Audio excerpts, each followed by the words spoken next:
Você conhece alguém que faça parte do espectro autista? Não, na minha família não tem ninguém. Olá, meninas. Boa noite. Vocês sabem o que é autismo? Sim, sim. E você? Sei também. E você? Também sei. Boa noite. Você sabe o que é o autismo? Sei. Ele é uma doença não, né? Meu Deus. Deu branco agora. Transtorno. De novo aí, tá gravando? Você sabe o que é autismo? Então, eu sou estudante de psicologia aqui da Unirui e o que eu aprendi sobre autismo é que é um transtorno do neurodesenvolvimento, onde a criança acaba tendo algumas limitações na fala, na parte da socialização, e isso está relacionado por algumas questões do cérebro, né, das desconexões cerebrais. E você sabe o que é? Sei o básico. Transtorno exatamente neurodivergente, né, que acontece em crianças e que faz com que elas tenham dificuldade nas questões principalmente sociais, de fala e etc. E o que você acha da vivência da pessoa que faz parte do espectro autista no ambiente acadêmico universitário? Então, eu acho que é super válido, super necessário, ainda mais a depender, né? Se bem que hoje não se fala mais em grau, eu esqueci como é que fala, mas ele pode sim ter essa habilidade, estar na faculdade, ainda mais se tem uma intervenção precoce, desde criança, e aí acaba se Trazendo desenvolvendo. para o ambiente acadêmico, o que você acha sobre a inclusão de pessoas autistas? Extremamente necessário, né? Porque cada dia que passa, nós temos mais diagnósticos, nós temos mais números em relação a isso. Então, assim, a gente vai ter que ter essas pessoas nesses ambientes, trabalho, acadêmico, tudo mais. Então, é necessário que todas as pessoas entendam qual a necessidade que essas pessoas precisam, tudo que elas precisam para se sentir bem naquele ambiente. Eu sou Poliana Moraes, eu sou psicóloga, né, já há quase 18 anos. Sou psicóloga escolar já há 10 anos no ensino superior e trabalho com inclusão e acessibilidade de pessoas, tanto pessoas com deficiência ou neurodiversidade ou demandas específicas de aprendizagem, né? E atualmente eu estou aqui na Unirui desde 2014, sendo que em 2015 eu iniciei essa atuação propriamente voltada para a questão da inclusão e da acessibilidade. Nós já tivemos várias demandas no sentido de tornar um ambiente do ensino superior mais diverso. As causas do autismo, como boa parte dos transtornos ou das condições, né, que tem hoje o autismo ele não é considerado uma doença, mas uma condição, né, uma neurodiversidade. É multifatorial. Então, pode ter, não se descobriu ainda um único elemento causador, um agente causador, então é multifatorial. Assim como também os níveis de autismo que se tem, um espectro, porque pode ter para cada sujeito de uma forma que se expressa. Então, então é multifatorial. O diagnóstico ele é clínico, ele não tem nenhum exame de imagem que diga o autismo está localizado na parte tal do cérebro ou do corpo, não, ele é clínico, feito também por em geral, por mais de um profissional, né, o neurologista, o neuropediatra, o psiquiatra, o psicólogo também, mas em geral passa por mais de uma avaliação, né, por mais de uma especialidade, e é uma condição crônica, né, ou seja, não tem cura, mas tem tratamento e adaptação. E o diferencial é justamente ver o que é que aquele sujeito precisa de acordo com a etapa de desenvolvimento dele, ou seja, na infância, a depender da fase da infância, tem possibilidades para serem trabalhadas na adolescência, na vida adulta. Então, essa questão, por ser uma condição crônica, ela vai tendo que ser adaptada ao longo da vida, e o importante é a gente tentar promover, propiciar uma autonomia para essa pessoa. O que seria essa autonomia? É um indivíduo que tem uma boa qualidade de vida, que ele tenha uma autogestão de si própria, si próprio, que ele possa escolher minimamente como ele pode viver em segurança, né, ter os laços familiares e comunitários e afetivos garantidos, poder se divertir, né, ter a expressão da sexualidade dele, que às vezes as pessoas acham que as pessoas neurodivergentes ou com algum tipo de deficiência não têm direito à sexualidade, isso é um equívoco, seja ela de qual orientação for, né, e ser uma pessoa comum inserida na sociedade, respeitada dentro da sua subjetividade como qualquer outra, né. Em relação ao autismo, tem crescido bastante, isso tem me chamado a atenção.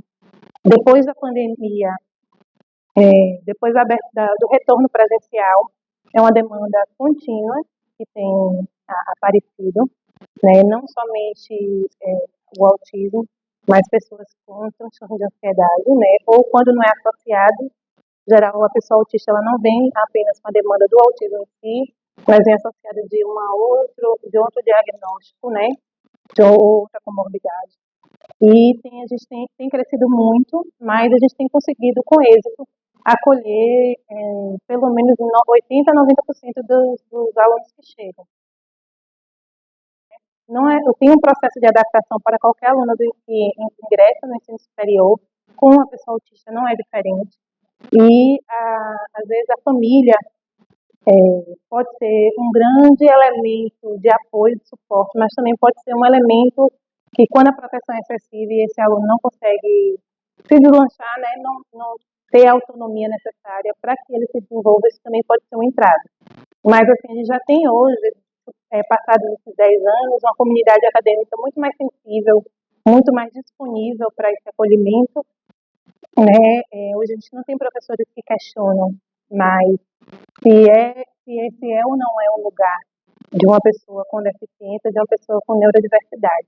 Eles sabem, hoje eles, ao invés de perguntar como assim vai atuar, como assim vai formar, até porque não cabe, né? E a gente tem visto que o capacitismo é uma forma de preconceito e o preconceito é crime. Então, além dessa questão, a questão de saber que hoje já é viável, é possível. Então, eles perguntam o que é que eu posso fazer. Tudo bem, eu estou, conte comigo, mas eu não sei o que fazer, não se preocupe. A gente vai dar toda a orientação e suporte. Né? Em geral, não é preciso fazer grandes empreitadas, ajustar o conteúdo de uma avaliação ou o formato da avaliação, ou disponibilizar um monitor, permitir com que esse aluno tenha uma melhor expressão da sua subjetividade. São pequenos ajustes que fazem grande diferença e ele vai conseguindo avançar no processo formativo dele no ensino superior. Então, os principais desafios das pessoas autistas, não só os desafios psicológicos, mas os desafios de uma forma geral, no ensino superior, é porque muitas vezes, cognitivamente, esses alunos podem vir a corresponder sem maiores dificuldades, né? Sem precisar de tantas adaptações. No entanto, a socialização, a autonomia, o autogerenciamento que o ensino superior exige, por se tratar de uma educação profissional voltada para a criação de uma identidade profissional, isso requer um certo traquejo do sujeito, do indivíduo, para que ele tenha um mínimo de autonomia. E nem sempre, pela questão da dificuldade de socializar e interagir, essa pessoa autista tem essa disponibilidade afetiva e emocional.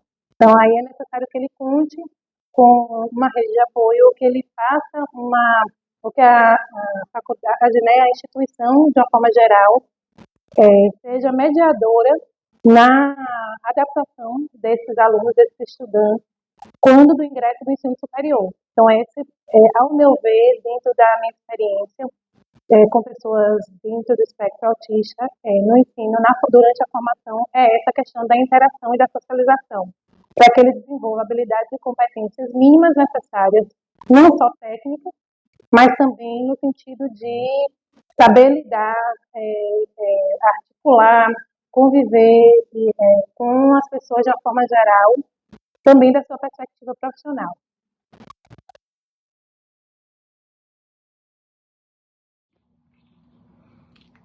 Olá, meu nome é Clarissa Cruz, eu sou autista nível 2 de suporte, diagnóstico tardio.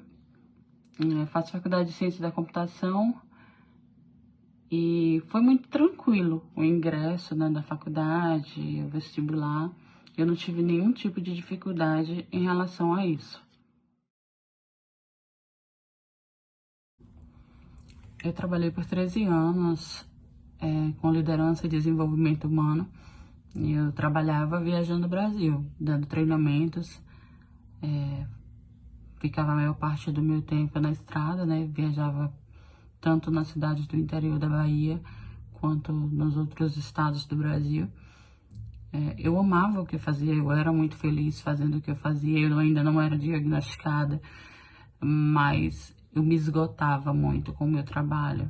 Eu amava a parte de ajudar pessoas, das pessoas crescerem profissionalmente, tudo, mas me esgotava. Eu cheguei em um ponto que eu tenho certeza que não é isso mais que eu quero para minha vida. E a empresa que eu trabalhava, uma multinacional, saiu do Brasil. E foi aí que eu parei e falei, não, eu sei o que eu quero. Eu não sei o que eu quero, mas eu sei exatamente o que eu não quero mais para minha vida. Quero essa vida de subir e descer, de estar lidando sempre com muitas pessoas, porque eu liderava uma equipe de mais ou menos de 6 a 10 mil pessoas, variava. E foi esse o meu trabalho durante todo esse tempo. Então, quando eu decidi parar, eu passei 3 anos, 4 anos mais ou menos, buscando o que é que eu poderia fazer. Nesse processo veio o diagnóstico do autismo e eu fui bem racional, dizendo, bora lá, quem é autista gosta de ficar em casa, gosta de silêncio, então comecei a pesquisar dentro das áreas de tecnologia, o que é que eu poderia fazer. E eu me encontrei dentro de ciência da computação e eu fiz vestibular, né, foi aprovada. E a ciência da computação para mim é como um aconchego, um abraço apertado. Eu me sinto em casa, eu amo meu hiperfoco. Então eu amo estudar, eu estudo porque eu realmente amo o que eu tô fazendo. Cada dia eu me encanto mais com a área, cada dia eu me encanto mais com os assuntos. Mas é muito difícil porque a gente tem muitas limitações. Então, situações, né, que a gente acaba passando, como na faculdade, o meu grau de autismo, eu tenho tudo a menos, eu ouço menos, eu não consigo perceber o paladar das comidas, então eu acabo comendo comida estragada sem perceber. Eu só percebo que tá frio quando alguém me avisa ou quando chega em algum ponto que já começa a me incomodar. Então, eu sempre sentava no mesmo lugar, que era numa cadeira em frente ao professor, do lado da parede, desde o primeiro dia de aula. E nesse processo de sentar todos os dias no mesmo lugar, um dia um colega de sala começou a chegar um pouco antes de mim sentar exatamente no meu lugar. E eu tentei me adaptar em outros lugares, mas isso me causou uma crise. E eu passei 15 dias que eu não conseguia mais levantar da cama, não conseguia mais comer, e eu tava morando sozinha. E foi muito desafiador, porque eu tenho que preparar minha comida e eu não conseguia levantar da cama, e eu tenho que fazer todas as coisas e eu não conseguia levantar da cama, porque a minha rotina foi quebrada. E até que o meu psicólogo falou que eu precisava ir na faculdade e conversar com o Poliana. Foi onde eu conheci Poliana, né? Nessa situação que eu contei o que estava acontecendo. E é muito desafiador para mim, porque eu me sinto culpada por sentir o que eu sinto. Eu gostaria de conseguir lidar com isso. E foi isso que eu falei para Poliana. Eu falei, eu me sinto mal, eu não quero ser uma pessoa problemática. E ela foi muito paciente comigo, ela foi muito doce, ela me acolheu. E levou para a faculdade a questão, mas não foi resolvida. Mas os meus colegas de sala que me acolheram, eles me perguntaram o que estava acontecendo, eu contei para eles que eu era autista. A gente era um grupo, né, que fazia os trabalhos juntos, e eu contei para eles sobre o autismo e falei que a quebra da rotina de sentar no mesmo lugar que estava me afetando. E eles começaram a chegar antes desse rapaz para guardar o lugar para mim, e eu consegui concluir o semestre. Então são situações assim que fogem do nosso controle. E mesmo Poliana pedindo para que a faculdade reservasse a cadeira para que eu conseguisse concluir o semestre, não houve um retorno da faculdade. A Poliana é incrível, eu gosto demais dela, eu tenho um carinho muito grande por ela. Eu vejo que o que está ao alcance dela, ela faz da melhor forma possível. Mas o que não depende dela, eu não sinto esse mesmo compromisso em relação a nós autistas. Outra coisa que é muito difícil para mim, né, que eu sou autista, é um espectro, cada pessoa tem uma dificuldade diferente. A minha maior dificuldade é com comunicação. Eu preciso de uma comunicação clara. Eu preciso de perguntas e respostas diretas. E a minha dificuldade dentro da faculdade também são as provas. Além da faculdade, como eu falei, eu tenho hiperfoco no meu curso e eu faço, além da faculdade, eu estudo pela plataforma da J.I.O. e pela Udemy. E eu tenho me destacado dentro das plataformas. Dentro da J.I.O. eu tirei em primeiro lugar pelos meus estudos. E eu tenho me encantado muito por cibersegurança. E eu tô fazendo alguns cursos de cibersegurança também online, fora da faculdade. E esse semestre eu peguei cibersegurança e eu fui fazer uma prova. Eu tava muito empolgada, porque é um assunto que eu tô realmente me identificando. E na prova eu tirei, ou foi 2 ou foi 3, eu não tenho muita certeza, porque eu fiz 2 provas, né? Uma eu tirei 2 e outra eu tirei 3. E foram as 2 matérias que eu mais estava dominando, que foram essas que eu tirei nota baixa. E é muito frustrante, porque eu sei que eu sei. Eu sei que eu tô aprendendo, mas a forma que eu sou avaliada dentro da faculdade não é a forma que eu consigo mostrar o que eu sei. Então, é desafiador essas partes para você aceitar que você sabe, mas você não sabe como mostrar que sabe. Então, eu liguei para a faculdade, além de conversar com Poliana, eu liguei para a faculdade, eu pedi outras formas de ser avaliada para que eu consiga mostrar que eu sei, que eu tô aprendendo, que eu tô dominando o assunto. E é uma das partes desafiadoras de você fazer parte, né, de uma faculdade ou um mundo, na verdade, não é só faculdade, né, que não nos trate com diferença. Eu queria ser tratada com diferença, aceitar que eu tenho minhas limitações e respeitarem as minhas limitações, porque todos nós temos, né, qualidades, defeitos, temos habilidades e desafios, e eu queria muito que absorvessem as minhas habilidades e não me analisassem pelos meus desafios. Estamos aqui com o coordenador do curso de Psicologia, Matheus Santana, e gostaríamos de perguntar qual a visão da coordenação no que diz respeito à inclusão de pessoas autistas no ambiente acadêmico Unihui. Olá, boa tarde. Essa é uma pergunta importante, né? A coordenação se preocupa muito com os processos de ensino e aprendizagem dentro da nossa instituição e todos os processos, né, das estruturas de aprendizagem é pensado em um projeto que realmente seja realizado um processo de inclusão, né, de todos os alunos que tenham alguma necessidade específica ou que precise, né, realizar ali algum ajuste dentro dos processos de ensino-aprendizagem que é elaborado pela instituição. Então, a coordenação fica atenta a entender todas as mudanças que são realizadas nos processos de avaliação institucional para que todos esses processos sejam processos que estejam realizados dentro do projeto de inclusão, né, para todos os alunos. alunos que tenham alguma necessidade específica, seja baixa visão, seja alunos dentro do espectro autista, né, seja qualquer necessidade que seja realizado esse alinhamento.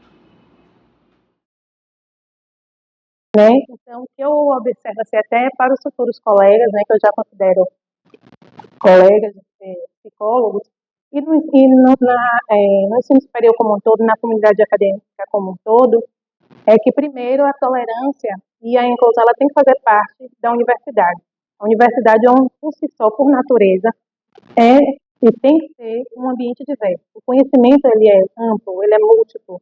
Então as pessoas que aqui estão também têm que serem abraçadas em sua pluralidade. Não faz sentido uma universidade que seja só de um tipo de pessoas. Então não é universidade, né? Embora a gente tenha aqui, pela próprias formas de ensino, ter padrões, ter critérios, ter indicadores, mas respeitar as pessoas dentro das suas possibilidades e das suas necessidades, que são as mais diversas. E no curso de psicologia, que paradoxalmente é um curso que estuda a subjetividade humana, o comportamento, as especificidades do sujeito dentro das suas possibilidades como um todo, muitas vezes, por a gente viver ainda dentro de uma perspectiva do normal e patológico, que as pessoas tendem a querer categorizar e caracterizar. Não, fulano é normal, fulano não é normal, fulano é louco, fulano é doente, fulano não é doente. Então a gente tem que ter uma visão para além disso, para além dessa mera questão de saúde e doença, mas assim, na pessoa dentro das suas potencialidades e das habilidades e competências socioemocionais que ela pode vir a desenvolver. Então a saúde vê uma condição humana como uma condição integral, que é a saúde, a socialização, os afetos, em qualidade de vida, ter uma dignidade mínima, de ter seus direitos assegurados. Isso faz com que o sujeito ele tenha uma condição melhor. E nos respeitarmos enquanto pessoas e sociedade de uma forma geral, porque a psicologia não é diferente. A intolerância tem crescido bastante no mundo como um todo, a dificuldade de se comunicar, e respeitar o outro dentro da sua possibilidade é uma condição mínima necessária e fundamental para o exercício profissional da psicologia com ética. Então, é essa mensagem que eu deixo no sentido de respeitar o próximo, sem querer classificar e patologizar de pronto, e ver quais são as possibilidades. É o que eu costumo dizer para as famílias. Diagnóstico não é sentença. E quem é dono de quem? É uma pessoa que tem um diagnóstico. Não é o diagnóstico que tem que aprisionar a pessoa. Então é isso que a gente não pode perder de perspectiva, principalmente atuando na psicologia, independente da área da psicologia. Porque nós estamos aqui para incluir, para inserir. Não é uma tarefa fácil, né? Às vezes a gente tem que se despir dos conceitos antigos, mas buscar, porque a psicologia ela preconiza o acolhimento do sujeito como um todo. Então é isso, e que a psicologia esteja acessível para todos e todas. Eu queria aproveitar também a oportunidade para parabenizar esse projeto que vocês idealizaram, de pensar, avaliar esse processo de inclusão, que ainda é um desafio. Quando a gente pensa em inclusão, a gente pensa em equidade. Equidade é pensar que cada pessoa ela pode apresentar uma necessidade específica. Alunos dentro do espectro do autismo, eles são indivíduos. Então, cada um deles pode apresentar uma necessidade específica ou não. Então, a partir disso, a nossa instituição está aberta a pensar, a refletir, a reprojetar, se necessário, para que esse processo seja um processo proveitoso para o nosso aluno, para o nosso estudante. E queria parabenizar e agradecer pelo convite em participar desse projeto. Para as pessoas autistas que têm medo, de encarar de frente a faculdade, esse mundo universitário, eu acho que a primeira questão é se aceitar. É aceitar que nós temos desafios maiores, que a gente vê o mundo diferente, que a gente sente diferente, e entender que a gente tem habilidades que outras pessoas não têm, que existem coisas em nós que pessoas típicas não têm. Então, de alguma forma, a gente pode contribuir, a gente vai contribuir.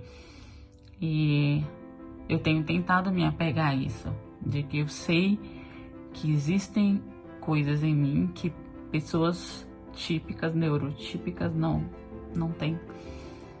E eu tenho mirado muito no que eu quero para minha vida. Aceitar que eu sou diferente, aceitar que a maioria das pessoas não vão entender a minha forma de falar, de lidar com o mundo, de lidar com os sentimentos. Mas eu sei que eu tenho a acrescentar de alguma forma. Eu tenho coisas, né? Tenho habilidades, eu tenho conhecimentos que passam despercebido para a maioria das pessoas típicas. Na nossa sensibilidade em observar os detalhes. Acreditar em você. Acredite em você.